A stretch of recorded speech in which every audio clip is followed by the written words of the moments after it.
Notícias do STJ.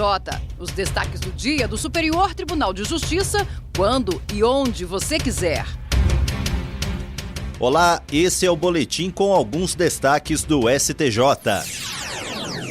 A sexta turma do Superior Tribunal de Justiça reafirmou que o crime de redução à condição análoga à de escravo prevista no artigo 149 do Código Penal não exige restrição à liberdade de ir e vir, bastando a submissão a condições degradantes.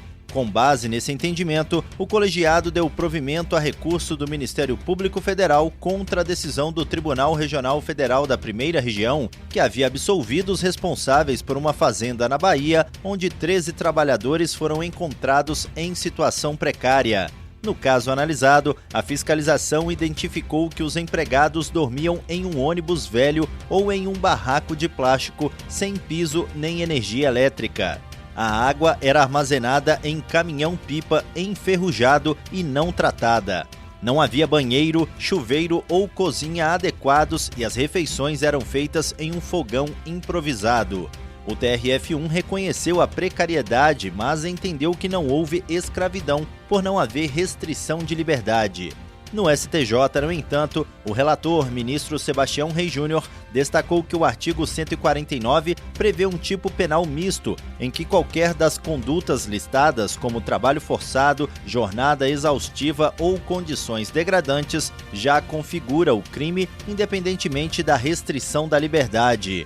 O ministro ressaltou que os trabalhadores estavam em situação de vulnerabilidade extrema e foram submetidos a condições desumanas para maximizar os lucros da atividade econômica em pleno conhecimento dos empregadores.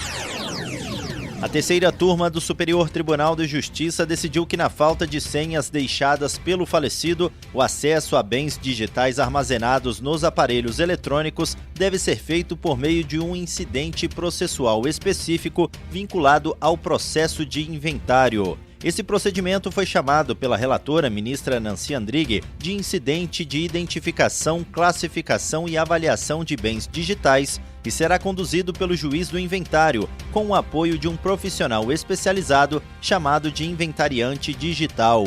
A medida visa permitir a identificação dos bens digitais que possam ser transmitidos aos herdeiros como ativos financeiros ou documentos importantes, protegendo ao mesmo tempo os direitos de personalidade do falecido, como a intimidade e a vida privada. O caso julgado envolvia vítimas de um acidente de helicóptero ocorrido em 2016. Uma das inventariantes havia solicitado acesso aos dispositivos por meio de um ofício à Apple, o que foi negado. Como ainda não há legislação específica sobre herança digital, a solução proposta baseia-se em analogia com institutos já existentes no direito processual. A ministra Nancy Andrighi destacou que a medida não representa ativismo judicial, mas sim uma resposta legítima ao vácuo legislativo, garantindo o equilíbrio entre o direito dos herdeiros e a proteção à dignidade da pessoa falecida. Com isso, o processo foi devolvido ao juízo de origem para a instauração do incidente e continuidade da apuração dos bens digitais envolvidos no espólio. A terceira sessão do Superior Tribunal de Justiça fixou de forma unânime 2 teses sobre a aplicação da atenuante de confissão espontânea na fixação da pena.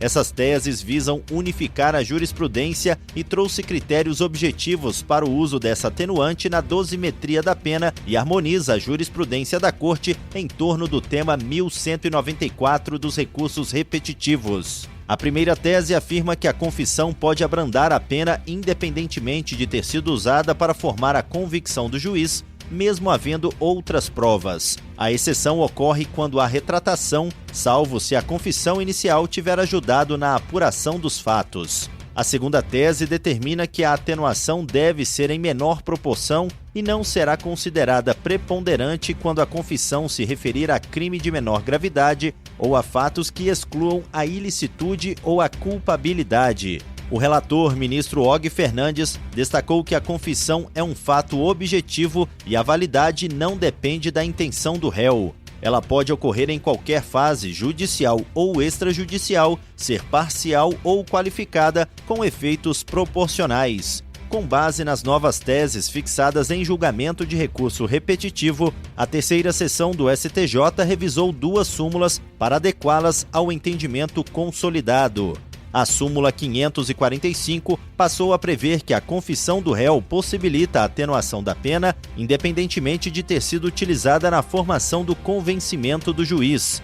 Já a súmula 630 foi alterada para estabelecer que no crime de tráfico de drogas, quando o acusado admite apenas a posse ou a propriedade da substância para uso próprio e nega a prática do tráfico, a atenuante da confissão espontânea deve ser aplicada em proporção menor do que no caso de uma confissão plena. Por fim, o colegiado decidiu que essas novas regras só vão valer para crimes cometidos após a publicação da decisão, para garantir segurança jurídica. E esse foi o Notícias do STJ de hoje. Para ouvir mais, acesse o Spotify ou o SoundCloud do STJ. Tchau, tchau. Notícias do STJ, uma produção da Secretaria de Comunicação Social do Superior Tribunal de Justiça.